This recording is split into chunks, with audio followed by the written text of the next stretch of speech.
कानी बहू। किशोरी लाल जी के बेटे राघव की शादी की बात जगह जगह चल रही थी, लेकिन किशोरी लाल जी को कोई लड़की पसंद ही नहीं आती थी। और उसकी एक ही वजह थी, किशोरी लाल जी का लालची होना।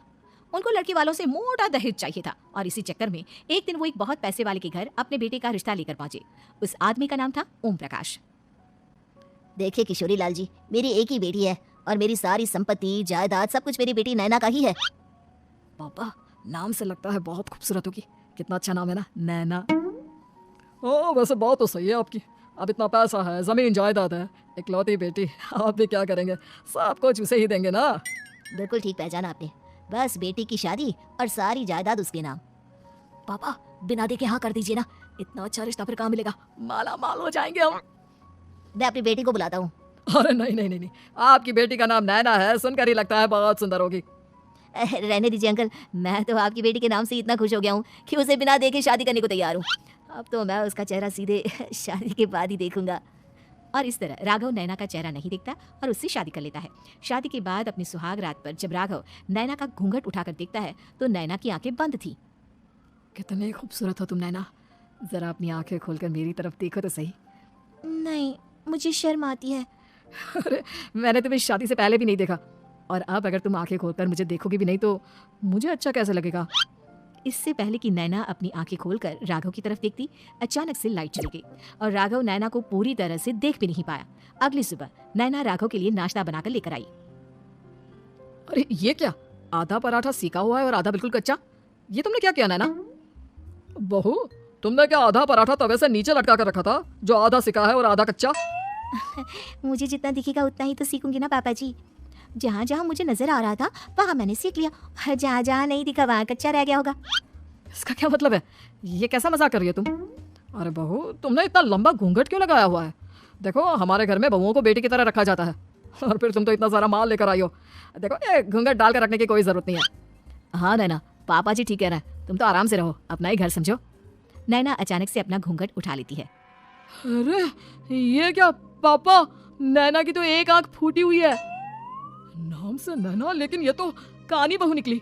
मेरे साथ धोखा हुआ है, धोखा। बिना दिखाए अपनी कानी लड़की मेरे संग ब्याह दी। मुझे कानी बीवी नहीं चाहिए। मुझे अभी ओम प्रकाश जी से बात करनी पड़ेगी। आखिर उन्होंने मेरे साथ ऐसा किया क्यों? अरे, आप लोगों ने ही तो पापा से कहा था कि आप लोग शादी से पहले मुझे देखना नहीं चाहते। अब मेरे पापा पर क्यों इल्जाम लगा रहे हैं? अरे लेकिन उन्हें बताना तो चाहिए था ना कि तुम कानी हो, एक आंख से तुम्हें दिखाई नहीं देता। किशोरी लाल और राघव नाराज होकर ओम प्रकाश को अपने घर बुलाते हैं। पापा जी, ये आपने क्या किया? शादी से पहले बताया क्यों नहीं कि नैना की आंखों में परेशानी है? अरे, आप ही ने तो लड़की देखने से मना कर दिया था। अरे लेकिन आप बता तो सकते थे। आपको तो हमारी बेटी की प्रॉपर्टी चाहिए थी, वो भी पूरी की पूरी। अब क्या हुआ अगर उसे आधा दिखाई देता है? प्रॉपर्टी तो आपको पूरी मिल गई ना। अरे ये क्या बात हुई? मेरी शादी प्रॉपर्टी से नहीं, आपकी बेटी से हुई है। अब ये तो पहले सोचना चाहिए था, तब तो मेरी प्रॉपर्टी देखकर तुम्हारी जुबान लप लपा रही थी। लेकिन मैं कानी लड़की को अपनी बीवी बनाकर नहीं रख सकता। पापा, कुछ करिए ना आप। हाँ, करता हूँ। देखिए ओम प्रकाश जी, आप हमारे साथ ऐसा नहीं कर सकते। और तुम देखो, अगर तुमने मेरी बेटी से शादी तोड़ी ना, तो जो भी प्रॉपर्टी मैंने तुम्हें दी है वो तो पूरी की पूरी वापस ले ही लूंगा, और आधी प्रॉपर्टी तुम्हारी भी लूंगा। अरे, मेरी आधी प्रॉपर्टी भला क्यों लेंगे आप?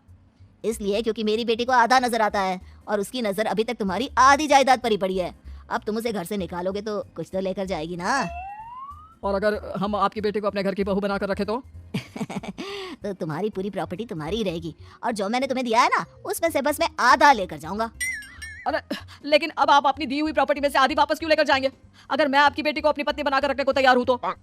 इसलिए ताकि भविष्य में अगर तुम मेरी बेटी को धोखा दो तो उसके पास कुछ तो रहे जो पति का हो। वैसे मेरे पास तो बहुत कुछ है, लेकिन अपने पति की कोई निशानी तो उसके पास होनी चाहिए ना। अब अगर तुमने मेरी बेटी को कानी कहा तो तुम्हें प्रॉपर्टी भी कानी ही मिलेगी, पूरी नहीं। जमाए राजा। किशोरी लाल और राघव समझ चुके थे कि वो बुरी तरह फंस चुके हैं और अब उनके पास वहां से निकलने का कोई चारा नहीं है। अब समझ में आया ना, लालच बुरी बला होती है। एक तो तुम्हें प्रॉपर्टी मिली, ऊपर से बीवी मिली, उसमें तुम्हें नखरे भी दिखाने हैं। आए बड़े, चुपचाप बैठो तुम। कुछ दिनों के बाद नैना राघव की कार लेकर बाजार घूमने निकलती है और जब कार लेकर वापस आती है। ये क्या, एक तरफ से मेरी गाड़ी पूरी खराब हो चुकी है। लगता है तुमने मेरी गाड़ी को किसी दूसरी गाड़ी के साथ एक्सीडेंट किया है। अरे कितना बड़ा नुकसान कर दिया तुमने बहू। वो क्या है ना पापा जी, मुझे एक आंख से दिखाई नहीं दे रहा था, सामने से गाड़ी आ रही थी मुझे तो सिर्फ आधा ही दिखाई दिया और वो गाड़ी मेरी कार से रगड़ती हुई निकल गई। अब मैं क्या करूं बताओ? अब इसे ठीक कराने के पैसे कौन देगा, तुम्हारे पापा? तुमने मुझसे इस तरह से बात की? अभी रुको। नैना राघव की शिकायत ओम प्रकाश को कर देती है। देखो राघव, अब जो मेरी आधी प्रॉपर्टी तुम्हारे पास थी ना, उसमें से आधी और मैं लेकर जाऊंगा, क्योंकि तुमने मेरी बेटी को डांटा। अरे नहीं पापा जी, गलती हो गई, माफ कर दो। गलती की तो कोई गुंजाइश ही नहीं। अगली बार मेरी बेटी को डांटा तो बची हुई आधी में से आधी और ले जाऊंगा। लालच के चक्कर में हम दोनों ने बहुत बड़ी गलती कर दी बेटा। एक तो तुम्हें कानी बहू मिली और ऊपर से जो माल मिला वो भी काना। इस तरह राघव की हर एक गलती पर ओम प्रकाश उसकी प्रॉपर्टी का आधा आधा हिस्सा लेकर अपना सारा माल वापस ले गया और राघव को कानी बीवी से काम चलाना पड़ा। भाई लालच वाकई में बुरी बला है।